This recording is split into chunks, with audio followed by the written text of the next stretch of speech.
So yan, meron nga tayo dito 10 years old na kalapate. Bali Taiwan ito mga idol, na CTRPA 2014. Ito yung nanay ng si Sigurd, yung ating first overall champion sa pan race nung North.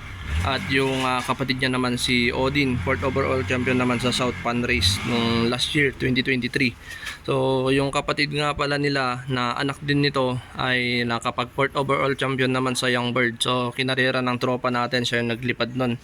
At ito nga pala ay wala ng asawa. Yung tatay nila Odin ay namatay na. So ang gagawin natin ngayon mga idol ay i-breed ko to, inbreed sa anak niyang si Odin, yung ating checkered na cock. Yan, so Taiwan to mga idol, CTRPA 2014.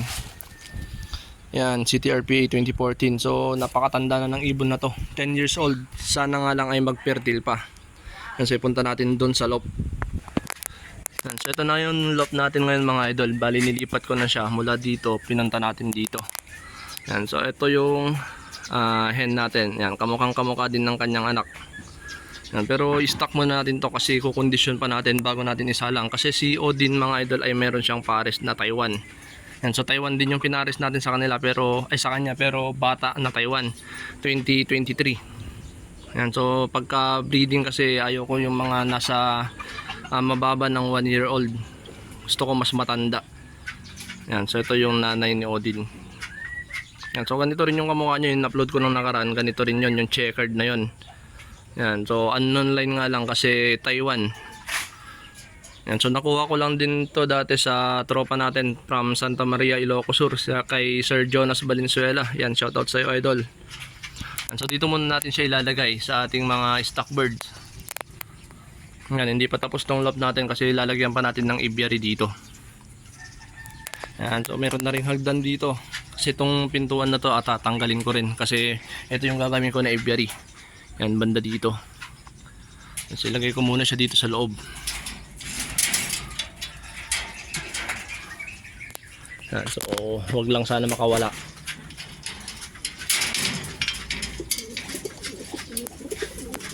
Yan, so makikita talaga na napakatanda na hen.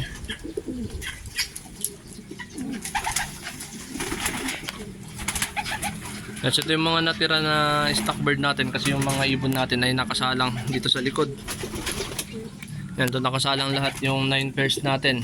At mamimili tayo kung ano yung lalagyan natin ng singsing o i-series natin sa next na karera natin sa 2025. Kasi hindi tayo magkakarera nitong December or November. Yan, gawa nga nang naubusan tayo ng singsing. Ganon kabilis maubos yung singsing namin dito sa club namin mga idol. Pero nasa 800 to 1,000 lang naman na singsing yun nire-release namin.